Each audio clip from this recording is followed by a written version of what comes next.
fastest show in sports. Not many people in this audience are fans of auto racing. We get that. It's one of those. Ed, you saying those two words, we've just lost the viewing audience. But go ahead. You say motorsports and they go, I'm out of here. But no, this is Right. it's something entirely different. Kyle Larson made the declaration that Tell people who Kyle Larson is. 'Cause a Kyle lot of people Larson don't know. is a driver on the NASCAR circuit. He's a very successful driver on the NASCAR circuit on whatever the series is. They change names of the series at a whim depending on who the sponsor is. So you have what used to be the NASCAR Winston Cup Series about 1,000,000 years ago. But Kyle Larson is a very successful driver. He says that when The Legend of Ricky Bobby came out, the movie, that it absolutely turned NASCAR into a joke. The movie was a joke. Have you ever seen it? 8-pound, 5-ounce baby Jesus. Oh my God, it's classic. It's a goofball movie, and it's I don't know. No, but he's right. Really, you're gonna blame Ricky Bobby for the fall of NASCAR? Stop No, it, Kyle. I'm not saying that I'm blaming them for the fall of NASCAR, but Kyle Larson is correct. That movie came out and it turned NASCAR again into a caricature of nothing more than the redneck dipstick who basically has the intelligence factor of a lug nut, who's out there racing in the weekends, and it made fun of people who are rednecks. It made fun of people who are rednecks at the dinner table. But he's right. It did put a joke factor onto NASCAR, and that was just part of the reason why NASCAR slid. Look, NASCAR was at a time ready to become the 5th major sport in this country. There's even a time, when I go back to it, when they were talking about it being the 4th major sport in America, behind football, basketball, baseball, then NASCAR, and then hockey. And some people, Mike, even thought that NASCAR was going to overtake basketball one day, or overtake baseball one day, as being one of the top 2 or 3. And that's the kind of look that you get from people on that. They thought it was going to be big. All right, and then NASCAR screwed themselves then. because... I'll watch NASCAR and I want to get some of them French fry potatoes. See, there you go. My God, Ed. That's it. No, That's what I people get think it. of when they think I of get NASCAR it. fans. And there's a lot more to it. Look, one of my favorite. I can't believe we never ran this story at the Post. I don't know why. But anyway, Joe Gibbs, of course, former Washington NFL Hall of Fame Who's now coach. a major owner in NASCAR.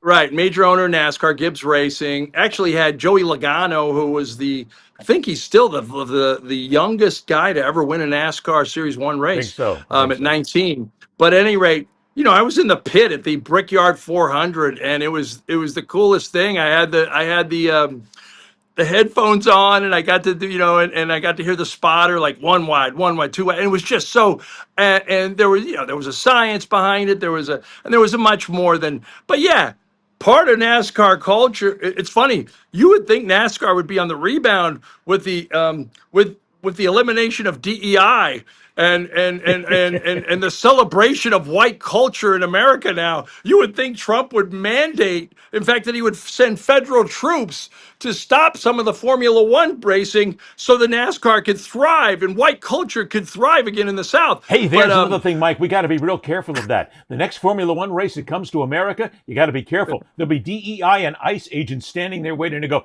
wait a minute, aren't you from Portugal? Wait a minute, you're from Spain. Yeah. Out of this country. We're taking you out right now. Send them out. Deport them. Yeah. I think, look, I don't know if it definitely did parody the whole country fried bumpkin part of NASCAR, but it was just, it was a funny Will Ferrell, John C. Reilly movie. I didn't think much more of it than that. And NASCAR, remember, in the years after Darrell Waltrip died in an awful car accident, there was inexperienced Dale Earnhardt. I'm sorry, Dale Waltrip. Dale Earnhardt died when the God, what was his name? Not the Eliminator, the Intimidator. The Intimidator died in that accident, and at God, was it where was it? Was at Daytona. It was at Daytona. Shoot, it was at and it Daytona wasn't even 500. a bad accident. It wasn't even bad. It was like one of those things. It wasn't a fire, and he just had a collision against the wall that killed him. But the intervening years after that, NASCAR took off, and Yes. And drivers like Jeff Gordon and Tony Stewart and all these guys became like part of the fabric of American sports in a way that, Cale Yarborough Well, or that's just Richard it. They were Petty. Americana. NASCAR Yeah, pushed they were itself as the Americana. And they were American part race. of this. Yeah, Daytona they is were still the part. great But, American race. hey, wait. Tell me if this sounds like Keith Jackson. Well, look at everybody. Welcome to the Talladega 500. We got Cale Yarborough and Richard Petty. But I used to watch those races when That I was was a one of kid. the I thought best they were. Fatty Arbuckle impersonations I've ever heard. Oh man, you're harsh. But true. But the bottom line is there was it had this worldwide popularity. I think you have more reasons than I do why it didn't resonate over time.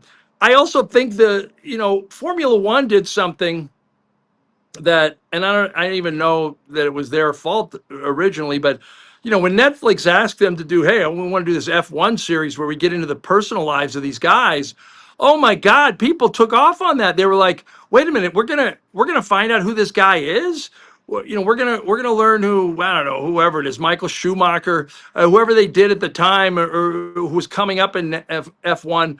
That sort of turned into these guys are people. Right, right. NASCAR could learn a thing or two Ah, but about see, Mike, letting NASCAR didn't want to do that. letting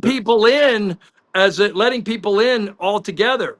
NASCAR didn't want to do that. The sponsors didn't want to do that. They didn't want to take a chance on revealing anything that would stop the brand because it's all being Yeah. concerned about you have a driver who's sponsored by a company, and the company may not like something that actually is said about the driver or about their lifestyle. So you have to keep them away. NASCAR has kept Huge people away mistake. from learning about the drivers, while Formula One has opened up and said, hey, we got good-looking people who are hanging around in good-looking relationships. They got great-looking girlfriends. Don't knock yourself. They're in Monaco. They're in exotic places around the world, while NASCAR is just a bunch of grease monkeys hanging out at a small track somewhere in Bristol. Now, people are going to grief me for that, but that's exactly what the idea is. NASCAR, more than any other major sport in this country, NASCAR has shot itself in the foot more times. They don't have any feet left. They got no toes left. They're basically walking around on crutches these days. They keep changing the rules in the midstream. In the middle of a season, they change a rule. I mean, just because it doesn't fit them for whatever, they change a rule on the car. They change a rule that the driver has to undergo. They make a change at the last second, and the fans are going, "What the hell? What are we doing here? You're changing the rules again on us." And then they came up with this playoff scenario that didn't quite make it. No, NASCAR has made every wrong move possible, and they have hurt themselves. They're still a major sport, but they don't sell out like they used to. Wow, major sport. When you say major sport, I mean it's a major minor sport. It's not a big revenue team sport that you think But yeah, you still have millions and billions of. Huh? There's a lot of money in NASCAR.